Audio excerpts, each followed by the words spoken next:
Voy a contarte una historia que te helará la sangre, y no es una de esas historias cliché de un extraño acechando en la oscuridad.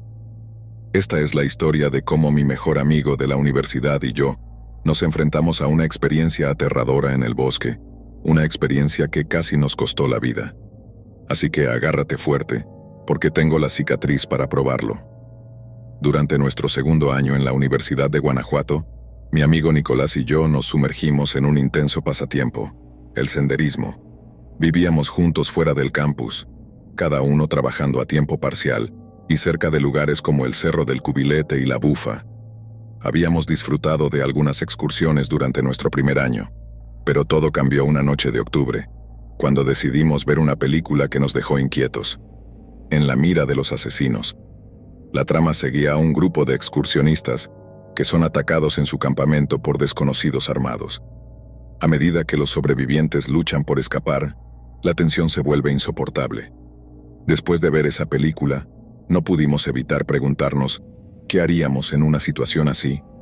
A pesar de las perturbadoras reflexiones, Nicolás y yo discutimos más sobre cuán desesperados tendríamos que estar antes de considerar comer a nuestros amigos muertos.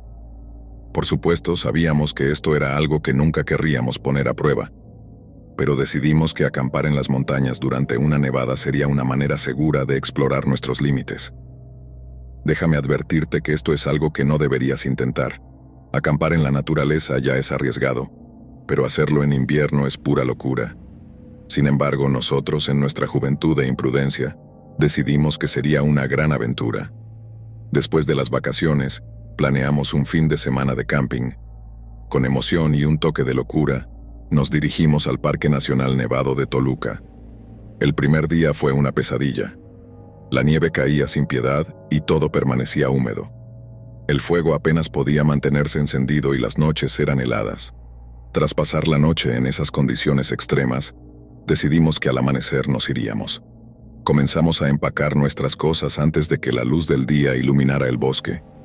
Alrededor de las 6:30 a.m., me encontraba envuelto en mi saco de dormir, sintiendo el frío penetrante. Nicolás terminó de empacar un par de minutos antes que yo. Entonces, abrió la solapa de la tienda y dijo que iba a orinar. Aún aturdido, continué organizando mis cosas. Poco después, Nicolás regresó a la tienda con un rostro pálido, agachándose junto a la entrada. ¿Tienes tu cuchillo a mano?, preguntó con voz temblorosa. La primera idea que me cruzó por la mente fue que había visto un oso. En esa época del año, esos animales a veces despertaban de su letargo invernal, buscando comida. Pero cuando le pregunté qué pasaba, su respuesta me dejó helado. Hay un tipo que nos está mirando mientras orino. La idea de un oso se desvaneció rápidamente, reemplazada por un terror más humano. La imagen de un extraño acechante en la oscuridad del bosque me heló la sangre. ¿Qué tipo?, pregunté, intentando ocultar el pánico en mi voz. Nicolás no supo cómo describirlo, solo que había sentido la mirada fría y penetrante de un extraño mientras hacía sus necesidades. Salí de la tienda, mi corazón latiendo con fuerza en el pecho. La neblina espesa cubría el paisaje y la nieve crujía bajo mis pies mientras trataba de enfocar mi vista en la penumbra. En ese instante, me di cuenta de que no estábamos solos. El bosque, que antes parecía un lugar de aventura, se convirtió en un escenario siniestro. Las sombras se alargaban y retorcían a nuestro alrededor, y el frío se sentía como una presencia palpable. Miré a Nicolás, cuya mirada reflejaba el mismo miedo que yo sentía. Empezamos a caminar cautelosamente hacia el sendero que habíamos recorrido el día anterior cuando de repente escuchamos un ruido sordo detrás de nosotros. La adrenalina recorrió nuestras venas y sin pensar comenzamos a correr. La sensación de ser perseguidos era abrumadora y cada crujido en la nieve parecía un susurro amenazante. Justo cuando pensamos que habíamos dejado el peligro atrás, Nicolás tropezó y cayó de bruces en la nieve. En ese momento, la desesperación nos invadió. Miré hacia atrás y vi una figura oscura emergiendo de la niebla, caminando lentamente hacia nosotros. Sin pensarlo, extendí la mano a Nicolás y lo ayudé a levantarse. Corrimos como si nuestras vidas dependieran de ello, sin mirar atrás. Finalmente, logramos alcanzar el vehículo y saltar dentro. La puerta se cerró con un golpe sordo y por un instante sentimos un alivio momentáneo. Pero mientras tratábamos de recuperar el aliento, el terror se apoderó de nosotros nuevamente. Miramos por la ventana y vimos la figura en la distancia, aún observándonos antes de desaparecer en la espesa niebla. Desde ese día nunca volvimos a acampar en invierno. La experiencia nos dejó cicatrices que no solo son físicas, sino también psicológicas. Nos recordaron que, en la naturaleza, los peligros no siempre son los que esperamos. Historia 2.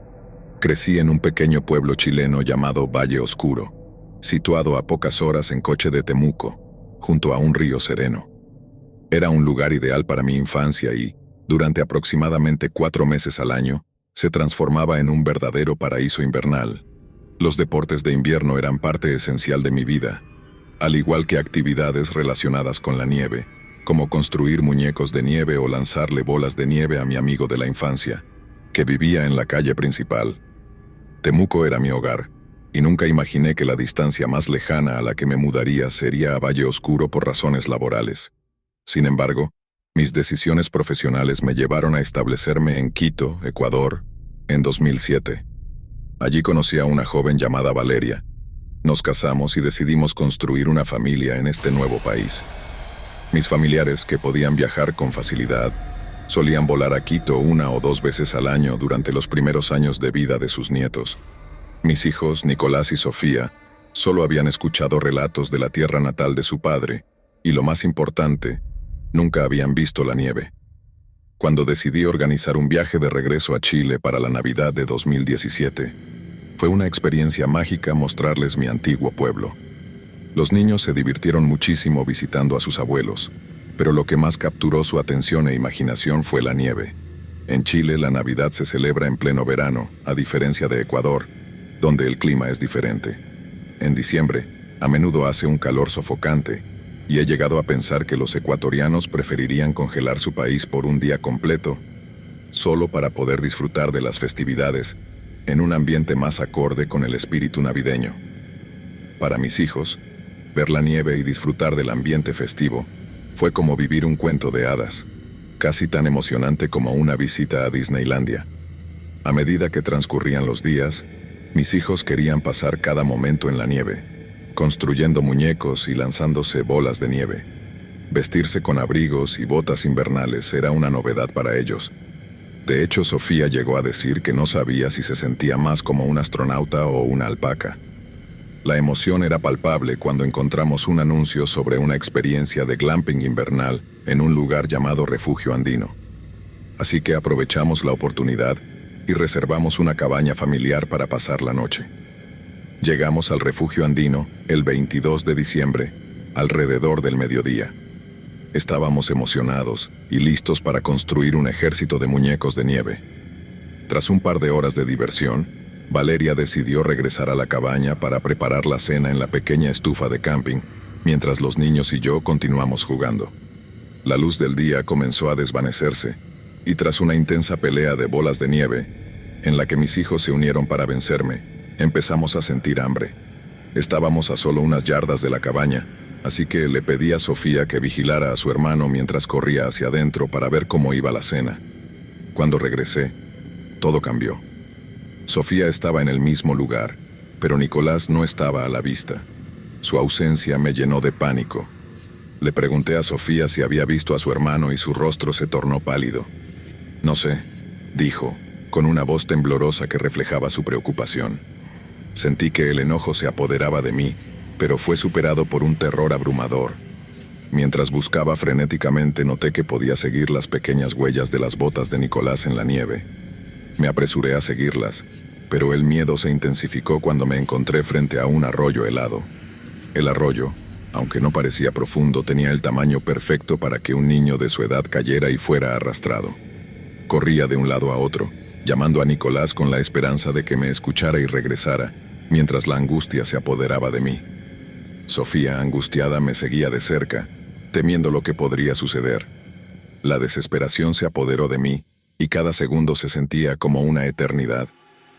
Me negaba a creer que Nicolás hubiera cruzado el arroyo por sí solo, y cuando finalmente escuché su voz llamándome, giré rápidamente.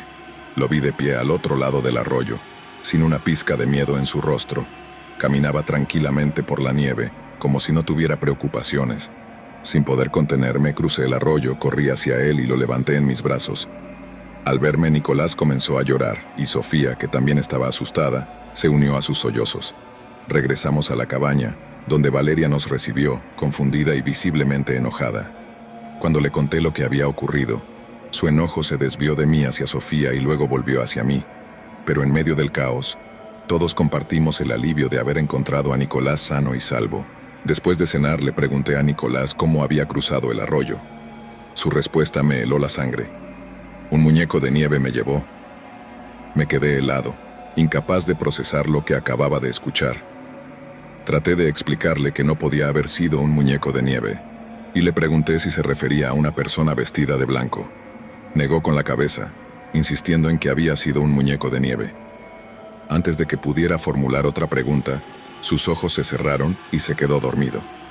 Conté a Valeria lo que había dicho Nicolás, y en pocos minutos estábamos empacando nuestras cosas y regresando a nuestro auto. Lo que había ocurrido era extraño, pero parecía evidente que alguien había llevado a nuestro hijo. Me llenó de agradecimiento que lo hubieran soltado justo a tiempo. No estaba dispuesto a quedarme a pasar la noche. Historia 3. El campamento Luna Negra había sido el lugar favorito para escapadas de verano durante décadas. Una vez fue un lugar de felicidad y juegos, pero una tragedia ocurrida hace más de 30 años dejó el lugar sumido en el olvido.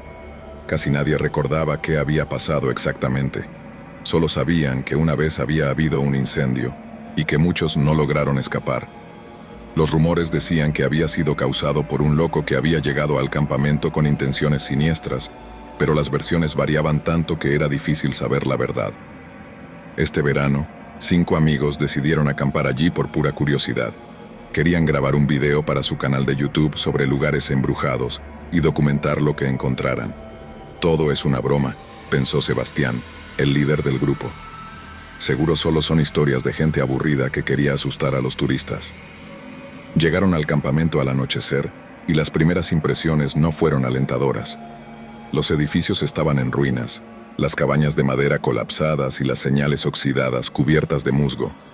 Había algo inquietante en el silencio que los rodeaba. Ni siquiera se escuchaban insectos, solo el crujido ocasional de las ramas bajo sus pies.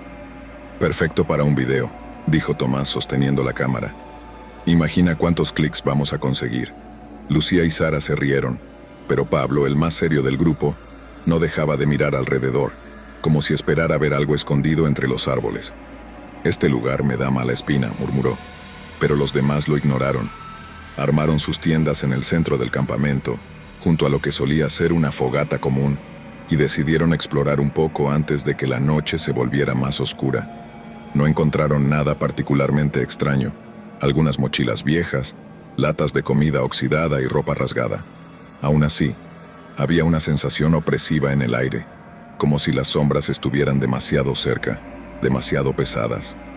Cuando cayó la noche, encendieron la fogata y comenzaron a contar historias de miedo, grabando todo para su video. Tomás sugirió explorar el comedor del campamento, el único edificio que parecía medio intacto, para buscar objetos antiguos y dar más contenido a su grabación. Quizá encontremos algo interesante, como una placa o alguna cosa olvidada, dijo, encendiendo su linterna. Dentro del comedor la oscuridad era casi palpable. El aire era pesado y olía a humedad y algo más, algo metálico, como el óxido mezclado con sangre seca. Al avanzar notaron marcas en las paredes, tallas hechas a mano, símbolos extraños que no lograban identificar. Parecían dibujos de cuerpos torcidos, bocas abiertas en silenciosos gritos, y algo que parecía un ojo repetido varias veces. «Esto es raro», murmuró Lucía acercándose a uno de los dibujos. Fue entonces cuando vieron una puerta al fondo del comedor semiabierta que crujía con el viento. De repente, se escuchó un golpe sordo proveniente de la puerta, como si algo hubiera caído dentro. «Debe ser el viento», dijo Sara, aunque sus manos temblaban mientras sostenía la linterna. Pero Sebastián se acercó y abrió la puerta sin pensarlo. Dentro encontraron lo que parecía ser un pequeño almacén. Las paredes estaban cubiertas de carne humana, tiras delgadas y largas colgadas como si fueran ropa secándose. algunas todavía frescas, otras ya casi negras por el tiempo. El olor era insoportable, una mezcla de descomposición y putrefacción. Las tiras formaban patrones en la pared, como si alguien las hubiera dispuesto cuidadosamente para formar un mural macabro. De repente, la linterna de Sebastián parpadeó y se apagó. Hubo un instante de oscuridad total, y en ese breve momento, todos escucharon un susurro.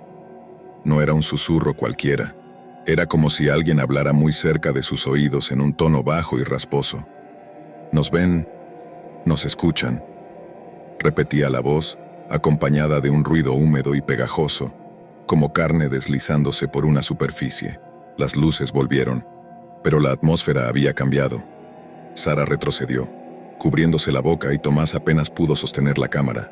Ninguno podía creer lo que veía. «Esto es una locura», gritó Pablo, pero antes de que pudieran moverse, escucharon pasos arrastrándose detrás de ellos. Se giraron y vieron una figura encorvada, con la piel gris y estirada, los huesos visibles bajo la carne flácida. No tenía ojos, solo dos agujeros oscuros donde deberían estar, pero su boca era lo peor. Era una grieta enorme que parecía cortar su rostro en dos, mostrando dientes podridos y encías ennegrecidas. Los miraba fijamente, a pesar de no tener ojos, como si pudiera ver a través de ellos. «No tienen que estar aquí», dijo, y su voz era la misma que habían escuchado antes, un susurro que resonaba en sus cabezas. Antes de que pudieran correr, la figura se movió con una velocidad antinatural, cerrando la puerta detrás de ellos. La carne en las paredes comenzó a moverse como si estuviera viva, retorciéndose y temblando. «Deberíamos haber salido», pensó Sebastián, pero ya era tarde. La figura extendió una mano hacia él, y la carne en la pared comenzó a deslizarse, arrastrándose por el suelo hacia sus pies. Sintió algo húmedo y frío rodeando sus tobillos, trepando por sus piernas. Intentó sacudirlo, pero era como si la carne tuviera vida propia, como si estuviera hambrienta de él. «Tienes que ver, tienes que saber», susurró la figura. Los demás intentaron huir, pero sus cuerpos no respondían. Era como si el aire a su alrededor se hubiera vuelto sólido, pesado, aprisionándolos. Pablo dejó caer la linterna y vio cómo la luz iluminaba un rostro que reconoció. Era el de un antiguo campista, una foto que había visto antes en un artículo sobre las víctimas del incendio. Pero este rostro estaba pegado en la pared, sus ojos abiertos de par en par, mirándolo fijamente, parpadeando en la oscuridad. «Nosotros éramos como ustedes», dijo la figura, moviéndose lentamente hacia Sebastián, quien ya no podía moverse. «Éramos inocentes. Queríamos explorar, pero el bosque nos reclama. La carne necesita más carne». Las paredes comenzaron a cambiar y ahora, bajo las capas de carne, se podían ver rostros, ojos, bocas, todos atrapados, como si la carne estuviera hecha de los cuerpos de los que alguna vez acamparon aquí.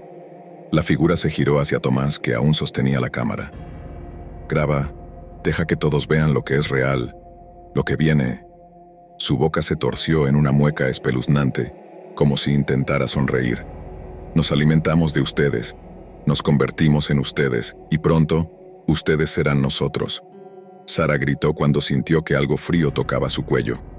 Una mano delgada y pálida salió de la pared y empezó a arrastrarla hacia la carne.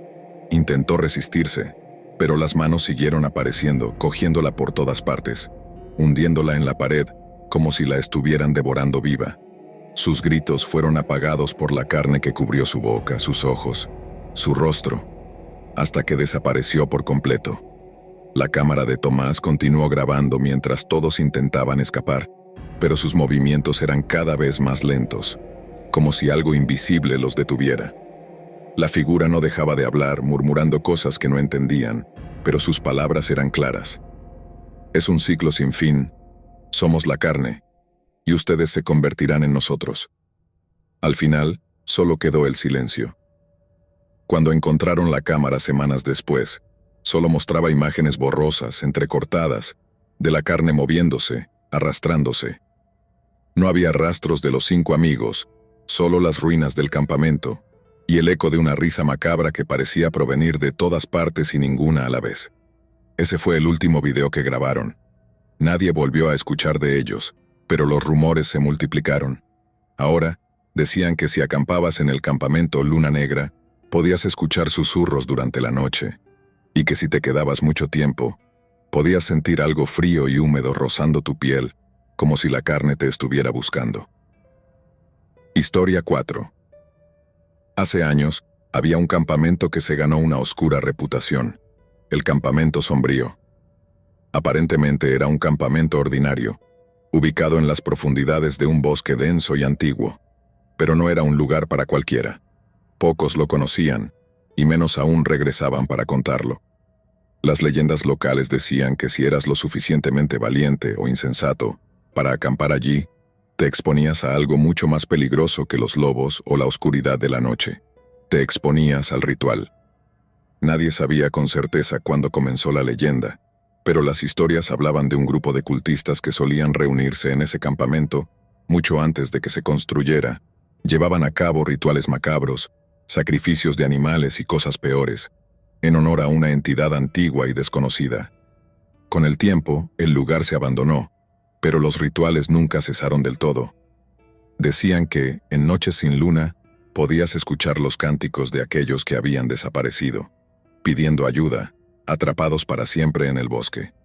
Ese verano, un grupo de 8 amigos decidió ir de campamento antes de empezar la universidad. Habían escuchado rumores sobre el Campamento Sombrío, pero ninguno creyó en las historias. Pensaban que sería una excelente oportunidad para una noche de aventuras, bromas y sustos planeados. Juan, quien organizó el viaje, era el más entusiasta y había insistido en llevarlos allí. «Vamos, si sobrevivimos al instituto podemos sobrevivir una noche en el bosque», bromeó. Llegaron al campamento al atardecer, armando las tiendas de campaña junto a un pequeño claro. La atmósfera era tranquila, aunque se respiraba un aire de abandono. No había otros campistas, y las cabañas viejas que alguna vez habrían sido refugios estaban completamente derrumbadas, cubiertas por musgo y maleza. «Esto está perfecto para unas historias de miedo», dijo Julia encendiendo una linterna bajo su cara para asustar a los demás. Al caer la noche, el grupo encendió una fogata y sacaron bebidas y bocadillos. Todo comenzó con risas y anécdotas, pero conforme la noche avanzaba, alguien mencionó las historias del ritual. «Mi abuelo decía que la gente que desaparecía en este bosque nunca se encontraba», dijo Mario tratando de sonar serio, «y que los que lograban regresar nunca volvían a ser los mismos». Sofía, siempre la más racional del grupo, rodó los ojos. «Son solo historias para asustarnos. No hay nada ahí fuera excepto unos cuantos animales», dijo, tomando un sorbo de su bebida. Pero en ese momento, un sonido extraño la interrumpió. Era como el crujido de ramas quebrándose, seguido por un murmullo bajo y arrastrado. Todos se quedaron en silencio, escuchando atentamente. «No pasa nada», dijo Juan, tratando de aliviar la tensión. «Probablemente sea un mapache o algo más pequeño». Pero el sonido volvió, más fuerte y más cerca esta vez. Y no sonaba como un animal. Sonaba como un susurro, varias voces susurrando al mismo tiempo, como un canto lento y repetitivo. A medida que la noche avanzaba, los murmullos se hicieron más claros. «¿Están escuchando eso?», preguntó Carla, su voz temblando. Las voces parecían formar palabras, pero no en un idioma que reconocieran. Parecía un canto, monótono y constante, como si alguien recitara un viejo rezo. «Esto no tiene gracia», dijo Pedro mirando alrededor. «¿Quién de ustedes está haciendo esto?». Pero ninguno de ellos estaba bromeando. Decidieron investigar, pensando que quizás algún otro grupo había decidido hacer una broma. Se adentraron en el bosque con linternas, siguiendo el sonido de los cánticos. No tenían que caminar mucho antes de encontrar el origen, una pequeña cabaña en ruinas que parecía a punto de desmoronarse. La puerta estaba abierta de par en par, y dentro podían ver una luz parpadeante, como la de una vela. «Creo que deberíamos volver al campamento», sugirió Julia, sintiendo un nudo en el estómago.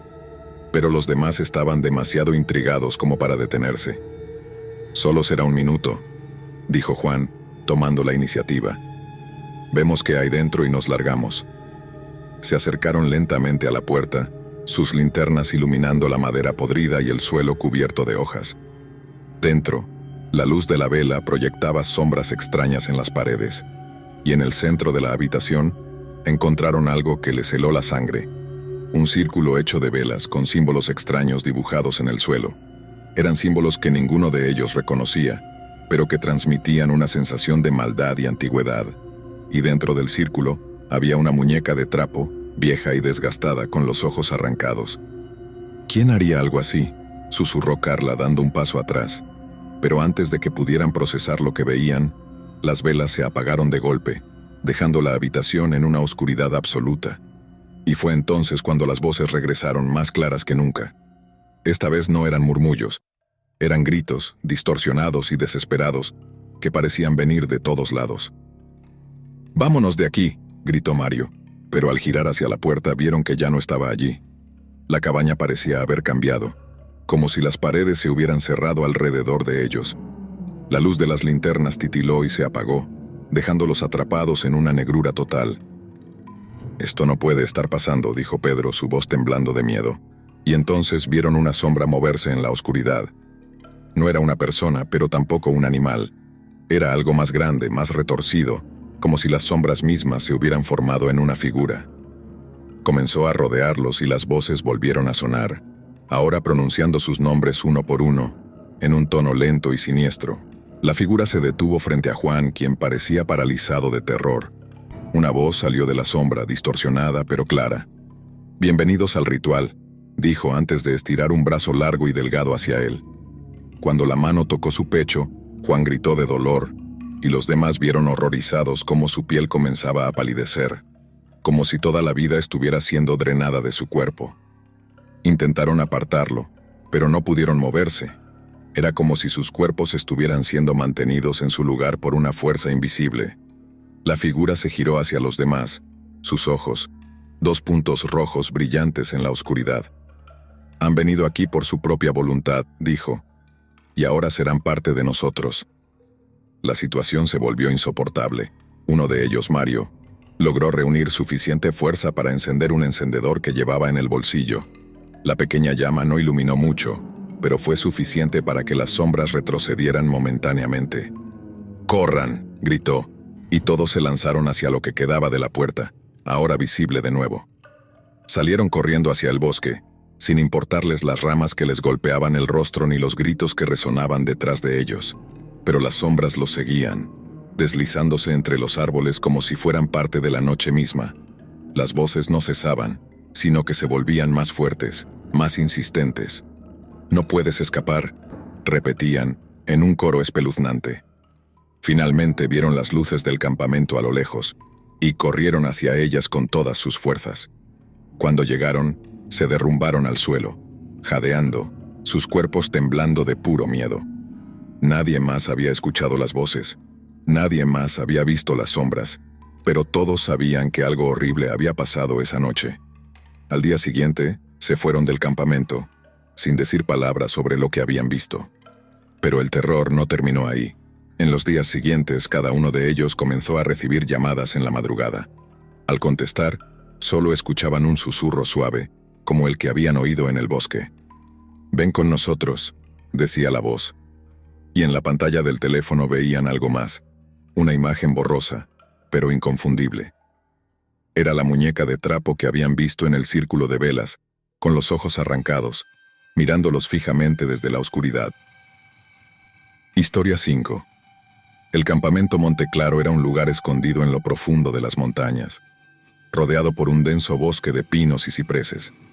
Durante décadas, había sido el destino preferido para los campistas que buscaban alejarse del bullicio de la ciudad y disfrutar de la naturaleza. Pero como todos los lugares antiguos, también tenía sus historias de terror, contadas cada año por los monitores alrededor de la fogata. La historia que más resonaba era la de La Sombra, una figura oscura que se decía acechaba los alrededores del campamento desde hacía años. Los monitores hablaban de avistamientos esporádicos, de noches en las que se escuchaban susurros en el viento, y de un frío inexplicable que se apoderaba del lugar cuando la sombra se acercaba. A pesar de ser solo una historia, todos los campistas sentían una extraña inquietud cada vez que se mencionaba. Ese verano, entre los campistas se encontraban Alejandra, Roberto, Juan y Marta, un grupo que rápidamente se unió en los primeros días. Les gustaba desafiar las reglas y, sobre todo, disfrutar de aventuras nocturnas en el bosque. Una noche, mientras estaban en la fogata, uno de los monitores contó la historia de la sombra. Hace años, una de las primeras veces que se organizó este campamento, un grupo de chicos desapareció sin dejar rastro. Algunos decían que se habían perdido en el bosque, pero otros afirmaban haber visto algo oscuro siguiéndolos. Solo uno regresó, y no dijo ni una palabra. Su cabello se había vuelto completamente blanco, y sus ojos, vacíos. Desde entonces, se ha visto a la sombra en la oscuridad, siempre observando, esperando. La historia dejó al grupo intrigado, especialmente a Roberto, que siempre había sido escéptico. «Vamos, es solo un cuento para asustarnos», dijo riendo. «¿Por qué no exploramos el bosque esta noche y comprobamos que no hay nada allí?» Aunque al principio dudaron, Alejandra, Juan y Marta aceptaron. Les atraía la idea de una pequeña aventura, así que esperaron a que todos los demás se durmieran y se colaron en el bosque con linternas y mochilas. El bosque era un lugar completamente diferente de noche. Los árboles parecían moverse con el viento, creando sombras largas y alargadas, y cada pequeño ruido se amplificaba, haciendo que los campistas saltaran al menor crujido. Se adentraron más y más, bromeando al principio, pero sus risas comenzaron a desvanecerse cuando se dieron cuenta de que habían perdido el rastro de regreso al campamento. «¿Dónde estamos?», preguntó Marta nerviosa. «Pensé que Roberto sabía por dónde íbamos». Roberto trató de tranquilizarla, pero él mismo empezaba a sentirse inquieto. Intentaron usar sus teléfonos para ver el mapa, pero se dieron cuenta de que no había señal. Cuando estaban a punto de dar la vuelta, escucharon un susurro. Era suave, casi imperceptible, como si alguien murmurara palabras incomprensibles. Alejandra levantó su linterna, pero no había nada. «Debe ser el viento», dijo Juan, pero nadie lo creyó. Había algo extraño en ese sonido, algo que no pertenecía allí. Decidieron seguir avanzando, esperando encontrar el camino de vuelta, pero los susurros continuaban, ahora acompañados de una sensación de frío que parecía surgir de la nada. Juan juró haber visto una sombra moverse entre los árboles, pero cuando la iluminó con su linterna, no había nada. «Creo que deberíamos regresar», sugirió Alejandra, y por primera vez todos estuvieron de acuerdo. Mientras buscaban el camino de vuelta, encontraron algo que no esperaban. Una vieja cabaña en medio del bosque, semiderruida y cubierta de hiedra. Parecía haber estado allí durante años, olvidada por todos. «¿Quién construyó esto aquí?», preguntó Marta mientras los otros la miraban sin saber qué responder. Roberto, curioso como siempre, sugirió que entraran. «No hemos encontrado nada emocionante hasta ahora, así que al menos deberíamos echar un vistazo». Los demás dudaron, pero finalmente lo siguieron. La puerta se abrió con un chirrido, revelando un interior oscuro y polvoriento. Había muebles viejos, rotos y cubiertos de polvo, y papeles dispersos por el suelo. Todo parecía congelado en el tiempo. Alejandra se acercó a una mesa y vio un cuaderno, con páginas amarillentas y desgastadas. Lo abrió y comenzó a leer en voz baja. «Nos persigue. No sabemos qué es, pero no podemos escapar. Cada noche está más cerca. Intentamos escondernos, pero siempre nos encuentra. Por favor, si alguien lee esto, aléjense del bosque». La página estaba rota y Alejandra la dejó caer, horrorizada. «Tenemos que irnos ahora», dijo, y los demás no discutieron. Mientras salían de la cabaña, notaron que el susurro se había vuelto más fuerte, como si estuviera a su alrededor, y entonces lo vieron. Entre los árboles, a unos pocos metros de distancia, había una figura oscura. No tenía forma definida, solo una silueta oscura que parecía absorber toda la luz a su alrededor. Se movía lentamente hacia ellos, sin hacer ruido, y aunque no tenía rostro, podían sentir que los observaba. «¡Corran!», gritó Roberto, y todos comenzaron a correr, pero el bosque se había vuelto un laberinto. Las ramas parecían atraparlos, y el frío se volvía más intenso. Juan tropezó y cayó, y cuando Alejandra lo ayudó a levantarse, la sombra estaba más cerca. No corría, pero se deslizaba hacia ellos cada vez más rápido. Finalmente, encontraron un camino que reconocieron y corrieron sin mirar atrás hasta llegar al campamento. Entraron corriendo a su cabaña, despertando a los demás campistas, que se quejaron de la interrupción, pero no dijeron nada cuando vieron el estado en el que estaban. pálidos, sudorosos y aterrorizados. Nadie durmió esa noche, y cuando el sol comenzó a salir intentaron explicar lo que habían visto. Pero los monitores solo se rieron, diciendo que seguramente habían visto sombras o su imaginación les había jugado una mala pasada. Sin embargo, algo cambió esa mañana. Uno de los monitores, un hombre que había trabajado en el campamento durante años, les pidió hablar en privado. «Yo sé lo que vieron», dijo, con una seriedad que no habían visto antes. «No soy el único. Algunos de nosotros sabemos que hay algo en el bosque, algo que no deberíamos haber molestado. Hace años sucedió lo mismo. Un grupo de chicos se adentró en el bosque y solo uno regresó. Nunca habló de lo que pasó, pero todos sabemos que había algo detrás de ellos. Nunca vayan a la cabaña de nuevo». «¿Por qué no la destruyen?», preguntó Juan. El monitor los miró y dijo: «Hemos intentado, pero siempre pasa algo. El bosque la protege». El campamento terminó unos días después, y todos regresaron a sus casas. No volvieron a hablar de lo que vieron esa noche, pero la experiencia los cambió. Años después, cuando Alejandra y Juan se reencontraron, hablaron de esa noche y se dieron cuenta de que ambos habían tenido el mismo sueño. La sombra, parada al final de sus camas observándolos en silencio.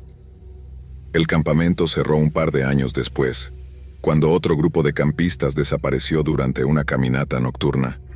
Nadie sabe qué les sucedió, pero algunos dicen que si caminas lo suficientemente lejos en el bosque de Monteclaro, aún puedes escuchar los susurros de la sombra, llamándote, esperando que te acerques demasiado para poder atraparte y llevarte a la oscuridad de la que nunca podrás escapar. Historia 6. El campamento Altos del Lago era famoso por su belleza natural y por la tranquilidad que ofrecía a quienes querían escapar de la ciudad. El lugar estaba escondido en lo profundo de un bosque espeso, rodeado por un lago cristalino que brillaba bajo el sol. Cada verano, docenas de adolescentes llegaban para pasar una semana de aventuras al aire libre, nadando, haciendo senderismo y contando historias alrededor de la fogata. Pero, al igual que muchos lugares en medio de la naturaleza salvaje, este campamento tenía sus propios secretos. La historia más popular entre los monitores hablaba de una tragedia que había ocurrido hacía mucho tiempo. Según decían, hace más de 50 años, un grupo de campistas desapareció sin dejar rastro. Nadie sabe qué les pasó, solo que una noche de verano se fueron a dormir y a la mañana siguiente sus camas estaban vacías. La búsqueda no encontró nada, y la única pista que quedó fue una vieja canoa flotando en el centro del lago, vacía. Desde entonces, el campamento había continuado operando, pero la historia persistía. Ese año, entre los campistas se encontraban Lucía, Andrés, Claudia y Mateo. Eran un grupo diverso. Lucía era reservada y le gustaba la lectura. Andrés era el alma de la fiesta. Claudia era una chica seria pero amable, y Mateo era curioso hasta el punto de la imprudencia. Se hicieron amigos rápidamente, y pasaron los primeros días explorando los senderos y disfrutando de las actividades. Pero, como todos los adolescentes, tenían una curiosidad insaciable, y la historia del lago despertó su interés. El cuarto día, mientras estaban en el comedor, escucharon a algunos campistas mayores hablar en susurros sobre algo que había sucedido la noche anterior. Dijeron que alguien vio a una chica caminando por el lago, dijo uno de ellos. Pero no estaba caminando en la orilla, estaba caminando sobre el agua como si flotara. Lucía se rió nerviosa, pero los otros escuchaban con seriedad. Dicen que era una de las chicas desaparecidas hace años, añadió otro. La que nunca encontraron. El grupo se miró y aunque la historia parecía ridícula, hubo algo en la manera en que se contaba que los inquietó. Esa noche, mientras estaban en sus literas, Mateo propuso una idea. ¿Por qué no vamos al lago y lo comprobamos? Quizás solo sea un mito, pero me gustaría ver si pasa algo. Al principio, todos se opusieron, pero Andrés, con su típica actitud despreocupada, los convenció. Vamos, será divertido. Solo una pequeña aventura nocturna. Esa noche, después de asegurarse de que todos los monitores estaban dormidos, se colaron fuera de sus cabañas y caminaron hacia el lago. La luna llena iluminaba el agua, dándole un brillo plateado que hacía que todo pareciera surrealista. Se sentaron en la orilla esperando, hablando en susurros para no romper el silencio de la noche. Al principio no pasó nada. El agua estaba quieta y todo era tranquilo. Después de unos minutos, Claudia dijo que todo era una pérdida de tiempo, y justo cuando se levantó para irse, Lucía la detuvo. «Espera, ¿escuchas eso?» Era un sonido suave, casi imperceptible, como si alguien susurrara en la distancia. Los cuatro se quedaron quietos, aguzando el oído. Los susurros parecían venir del centro del lago, y aunque no podían entender lo que decían, había algo hipnótico en ellos. Andrés, siempre valiente, se acercó más al agua y lanzó una piedra. El sonido de la piedra al caer rompió la calma, y los susurros se detuvieron. «Veamos si alguien aparece mañana para contarnos otra historia», dijo Andrés, sonriendo, pero había una tensión en su voz. Esa noche, cuando volvieron a sus camas, ninguno habló de lo que habían escuchado, pero sabían que había algo más detrás de esos susurros. Al día siguiente, algo había cambiado. Durante las actividades, Lucía se sentía distraída, como si estuviera en un sueño. Vio cosas por el rabillo del ojo, sombras moviéndose entre los árboles, figuras que desaparecían cuando las miraba directamente. Pero lo más inquietante fue el sueño que tuvo durante su siesta. Soñó que estaba en medio del lago, sentada en una canoa. El agua estaba quieta, y la niebla la envolvía impidiéndole ver la orilla. De repente algo surgió del agua frente a ella. Era una figura femenina, pero el rostro estaba borroso, como si alguien lo hubiera difuminado. «¿Me ayudas?», preguntó la figura con una voz suave, casi susurrante. Lucía se despertó de golpe, con el corazón latiendo rápido, y se dio cuenta de que no podía recordar cómo había terminado el sueño. Cuando se lo contó a los demás, descubrió que no era la única. Claudia también había soñado con una chica en el lago, y Andrés dijo que había tenido pesadillas sobre alguien que lo llamaba desde el agua. Mateo se quedó en silencio, pero su expresión decía que también había soñado algo.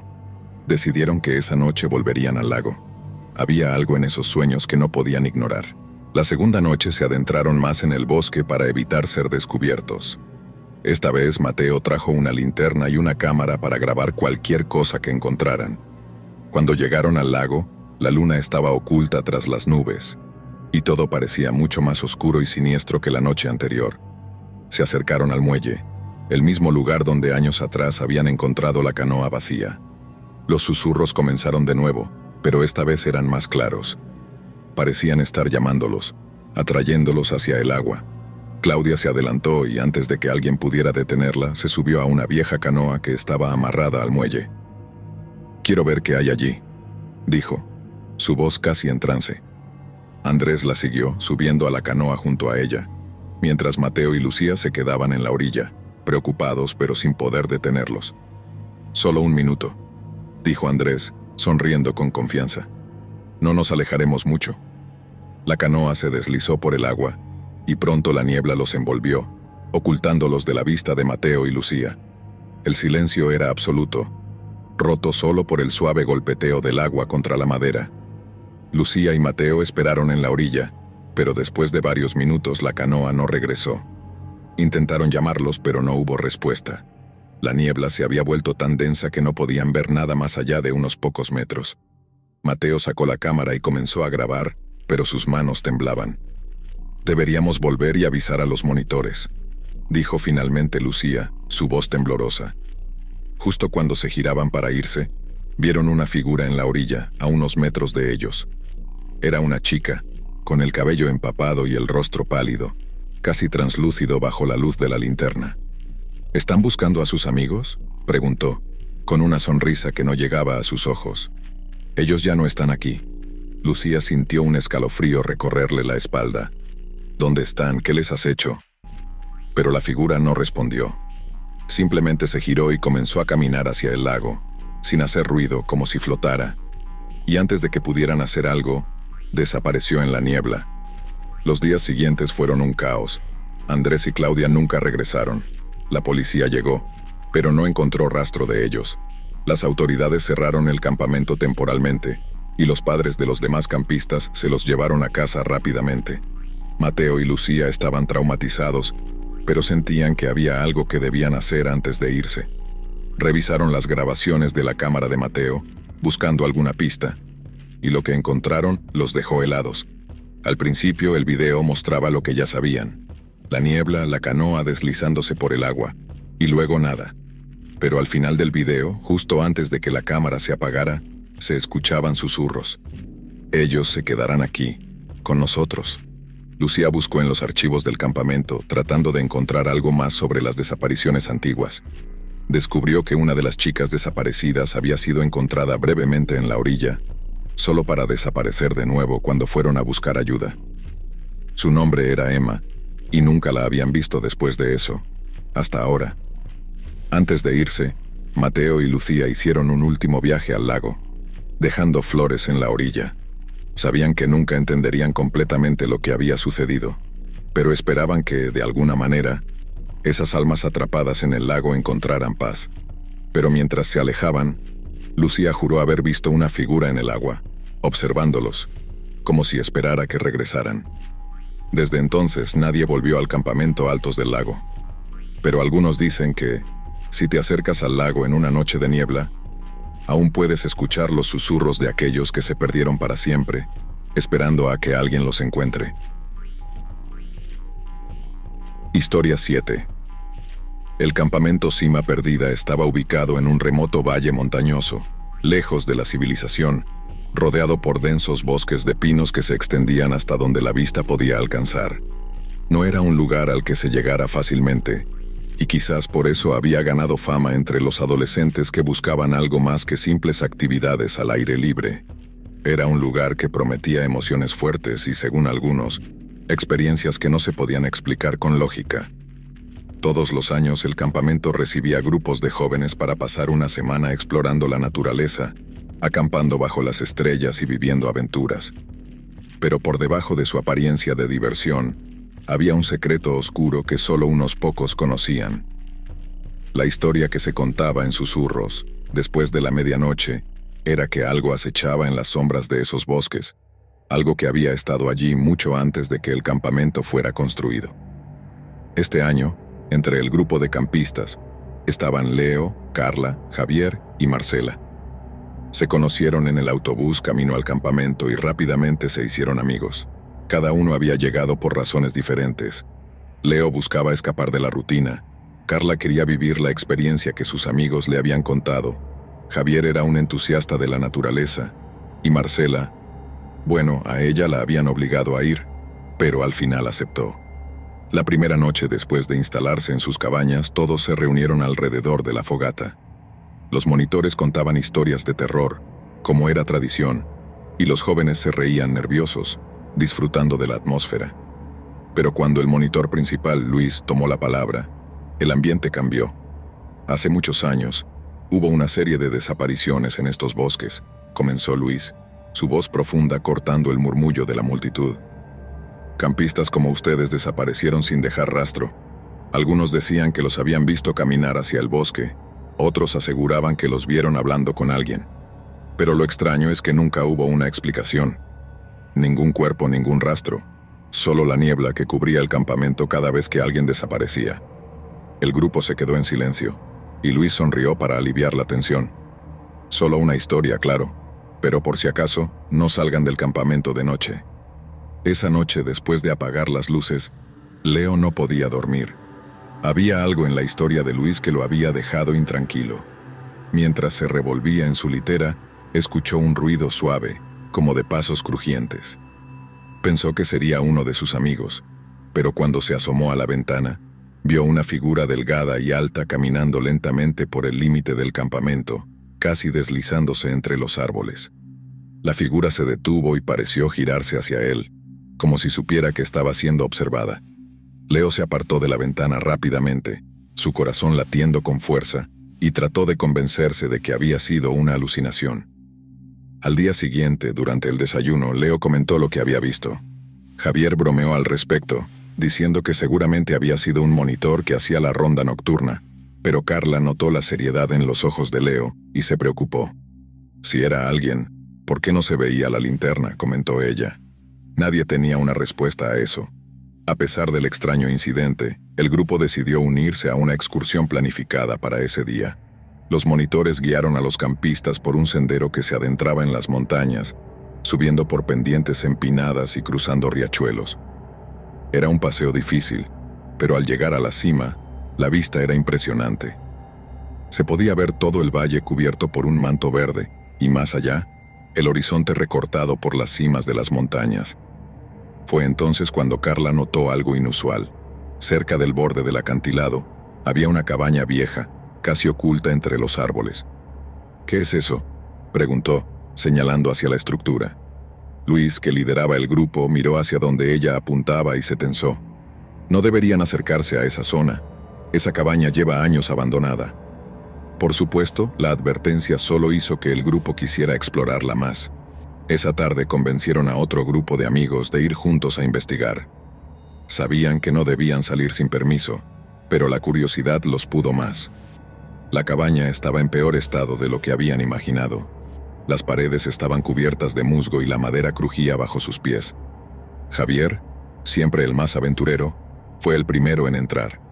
El interior era oscuro y frío, y había un olor a humedad que les hizo arrugar la nariz.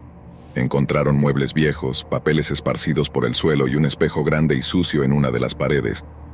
Mientras exploraban, Leo encontró un diario viejo y polvoriento escondido debajo de una mesa. Las páginas estaban amarillentas, pero aún se podían leer las palabras escritas con una letra apresurada. Hablaba sobre alguien que había estado observando al autor del diario desde el bosque, alguien que aparecía cada noche, llamando su nombre desde la oscuridad. La última entrada era más confusa, casi ilegible, y terminaba abruptamente.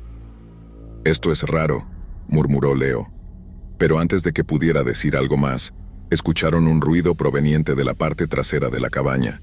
Un golpe sordo, como si alguien hubiera caído. Todos se congelaron, y Carla gritó cuando vio a alguien moverse por una ventana. Era la misma figura que Leo había visto la noche anterior. Alta, delgada, y sus ojos eran demasiado oscuros, como si fueran dos pozos sin fondo. El grupo salió corriendo, sin mirar atrás. Cuando finalmente llegaron al campamento, jadeando y sudando, trataron de contar lo que habían visto, pero los monitores no les creyeron. Dijeron que solo estaban asustados por las historias y que habían dejado volar su imaginación. Esa noche, Leo no pudo dormir de nuevo. Seguía pensando en el diario, en las palabras de alguien que había estado tan aterrorizado como él ahora. ¿Había alguna conexión entre lo que había leído y las historias de las desapariciones? Cerca de la medianoche escuchó la voz de Javier llamándolo. Se levantó pensando que su amigo había tenido la misma idea de explorar un poco más, pero cuando salió, Javier no estaba. Leo lo buscó por el campamento, pero no había señales de él. Preocupado, despertó a Carla y Marcela, y juntos fueron a buscar a un monitor. Luis los recibió, visiblemente molesto por haber sido despertado. «¿Dónde está Javier?», preguntaron. Pero Luis no sabía nada. Cuando fue a revisar la cabaña, se dieron cuenta de que la cama de Javier estaba vacía, y sus cosas, intactas, como si simplemente se hubiera esfumado. La búsqueda comenzó a la mañana siguiente. Monitores, campistas y hasta la policía recorrieron el bosque, pero no había rastro de Javier. La noticia de la desaparición se extendió rápidamente, y los padres de los otros campistas comenzaron a retirar a sus hijos del lugar. Pero para Leo, Carla y Marcela, había algo más. Ellos sabían lo que habían visto y sabían que Javier no se había perdido. Se lo habían llevado. Esa noche decidieron hacer algo arriesgado. Volverían a la cabaña y buscarían respuestas. Llevaban linternas, pero sus manos temblaban mientras avanzaban por el sendero. Llegaron a la cabaña, y todo estaba tal y como lo habían dejado, excepto por el espejo. Ahora, el vidrio estaba limpio, brillante, como si alguien lo hubiera pulido. Marcela fue la primera en acercarse al espejo. Al principio no vio nada extraño, pero entonces la imagen cambió. Ya no era su reflejo el que veía, sino el de Javier, de pie detrás de ella, con una expresión desesperada, como si intentara gritar, pero no pudiera. Carla gritó y retrocedió, pero el reflejo no desapareció. Leo sintió el aire volverse pesado, y las luces de sus linternas comenzaron a parpadear. De repente una figura apareció en el espejo, oscura y sin rostro, y todos sintieron que algo invisible tiraba de ellos, arrastrándolos hacia el vidrio. Trataron de resistir, pero la fuerza era demasiado fuerte. Entonces, en un último acto de desesperación, Leo lanzó el diario hacia el espejo. El libro golpeó el vidrio y en el momento en que tocó la superficie, El espejo se hizo añicos, rompiéndose en 1000 pedazos. El hechizo se rompió. La figura desapareció, y el reflejo de Javier también. Afuera, la niebla que había envuelto el campamento se disolvió, y la atmósfera sofocante pareció aligerarse. Cuando la policía volvió a revisar el área al día siguiente, encontraron a Javier. Estaba vivo, pero apenas podía hablar. Solo repetía una cosa: me estaba mirando. El campamento Cima Perdida cerró sus puertas poco después. No hubo más desapariciones, pero la historia de lo que sucedió allí nunca se contó oficialmente.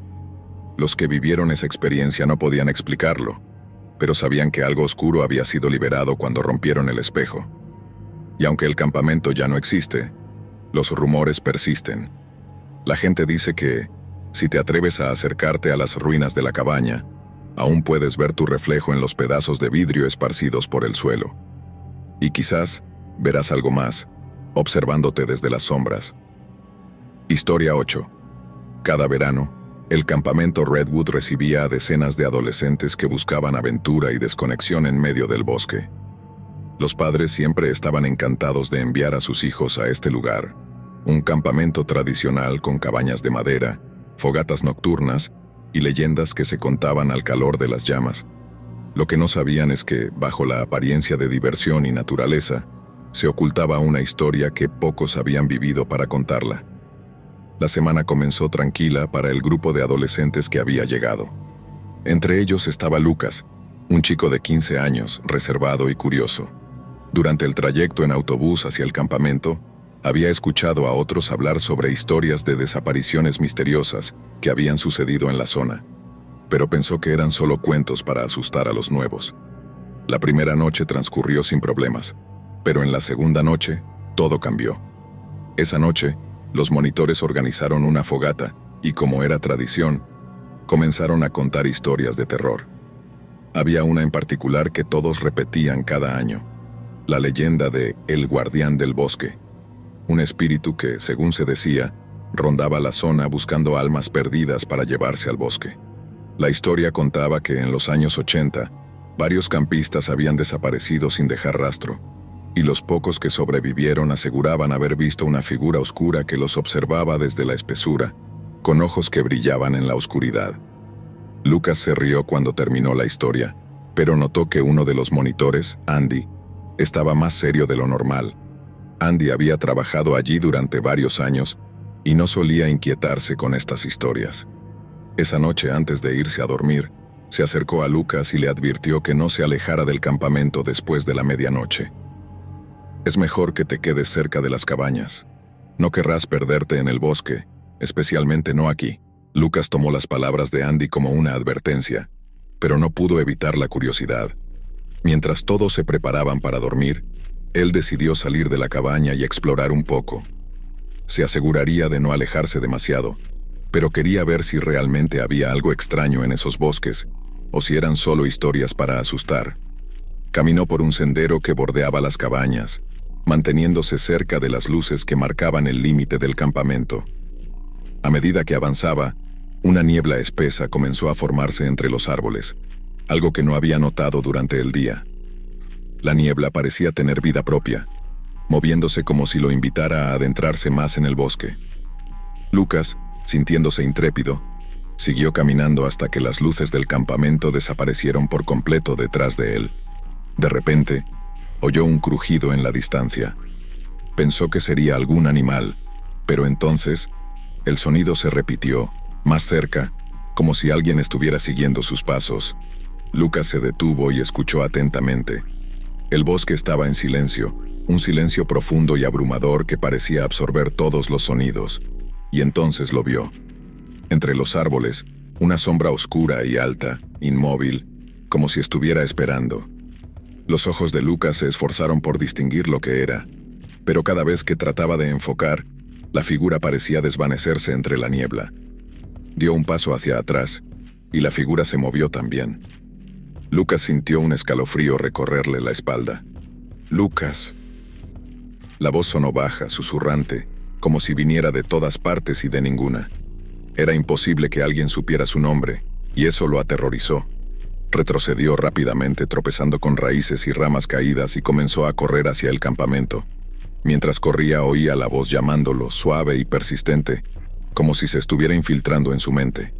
Llegó a su cabaña, jadeando y asustado, y se encerró. Esa noche no pudo dormir, y a la mañana siguiente tenía círculos oscuros bajo los ojos. Los demás notaron su comportamiento extraño, pero él no dijo nada. Se convenció a sí mismo de que todo había sido una alucinación, producto de su imaginación. Durante el día, Lucas trató de olvidarse del incidente, pero la sensación de ser observado no lo abandonaba. Notó que Andy lo miraba de forma diferente, como si supiera que había desobedecido su advertencia. Después del almuerzo, Andy se le acercó de nuevo y le preguntó si había salido la noche anterior. Lucas, nervioso, negó con la cabeza, pero Andy lo miró fijamente y dijo: «Mira, si viste algo extraño anoche, es mejor que no le digas a nadie. A veces es mejor no hablar de ciertas cosas». Esa respuesta hizo que la inquietud de Lucas se convirtiera en verdadero miedo. Decidió que, esa noche, se quedaría en su cabaña sin importar lo que ocurriera. Pero cuando llegó la medianoche, algo lo despertó. Escuchó pasos afuera, ligeros y suaves, como si alguien estuviera merodeando alrededor de la cabaña. Se levantó de la cama y miró por la ventana, esperando no ver nada. Pero allí, justo en el límite del bosque, la misma sombra oscura de la noche anterior lo miraba fijamente. La mañana siguiente, todos estaban inquietos. Uno de los chicos, Matt, no había regresado a su cabaña esa noche. Los monitores comenzaron a buscarlo por todo el campamento y los alrededores, pero no había ni rastro de él. Se convocó a la policía, y todos los campistas fueron obligados a quedarse en el área principal del campamento. Lucas no podía evitar pensar en la figura que había visto, pero tenía demasiado miedo para hablar. Los días pasaron, y la búsqueda de Matt continuó sin éxito. El campamento entero se llenó de tensión y paranoia. Algunos niños comenzaron a decir que el guardián del bosque lo había llevado, y las historias de terror que antes se contaban para entretener ahora se sentían peligrosamente reales.